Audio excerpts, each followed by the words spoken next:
Kuchaman city अंतर्राष्ट्रीय brand Domino's pizza की franchise देने के नाम पर डेडवाना कुचामन जिले के कुचामन सिटी के एक चिकित्सक से साइबर जालसाजों ने लाखों की ठगी कर ली।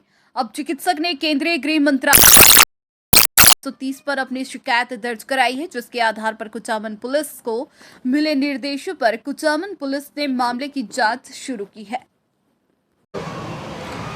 मामला ऐसे है कि मैं डोमिनोज पिज़्ज़ा की फ्रेंचाइजी लेने का इच्छुक था, तो उसका नंबर हम लोग ऑनलाइन सर्च करने की कोशिश करी और नंबर भी कलेक्ट हुआ और 2-3 दिन बाद एक मेल आया डोमिनोज की तरफ से। तो उनके कहने के हिसाब से हम लोगों ने 5 और 6 अक्टूबर को 2 बार उनको फ़ंड भी ट्रांसफ़र कर दिया, लेकिन फ़ंड 7,40,000 रुपये था।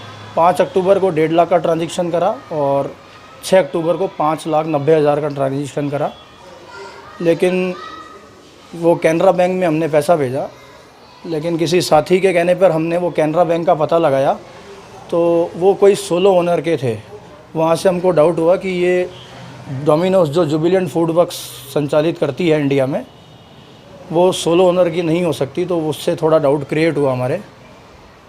बाद में पता लगाया तो वो कोई फ्रॉड नंबर थे और पैसा एक तरह से हमारा फ्रॉड के खातों में गया है। तो हमने तुरंत ही कार्रवाई करते हुए 1930 पोर्टल, जो कि साइबर सेल पोर्टल है, उस पर कॉल किया। शायद दिल्ली में है वो पोर्टल। वहाँ से पूरी डिटेल दी गई उनको और वहाँ से कुचामन थाने में सूचना दे दी गई तुरंत ही। यहाँ से कॉल आया तो हम थाने में भी गए।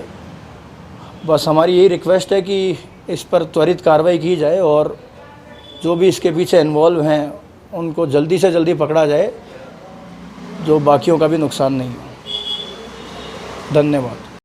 कई बार क्या होता है कि ऑनलाइन ठगी करने वाले लोग जो हैं झांसे में लेकर के आम आदमी से पैसे हटने का काम करते हैं और लगातार इस प्रकार की शिकायतें आती रहती है। तो सरकार के द्वारा 1930 नंबर से एक शिकायत पोर्टल बनाया गया है, जिसके ऊपर जैसे ही व्यक्ति को ऐसा एहसास होता है कि उसके साथ में ऑनलाइन किसी प्रकार का फ्रॉड हुआ है और उसके पैसे या उसका गलत ट्रांजैक्शन हुआ है, तो उसको तत्काल 1930 के ऊपर शिकायत करनी चाहिए ताकि उसका समाधान शीघ्र से शीघ्र हो सके।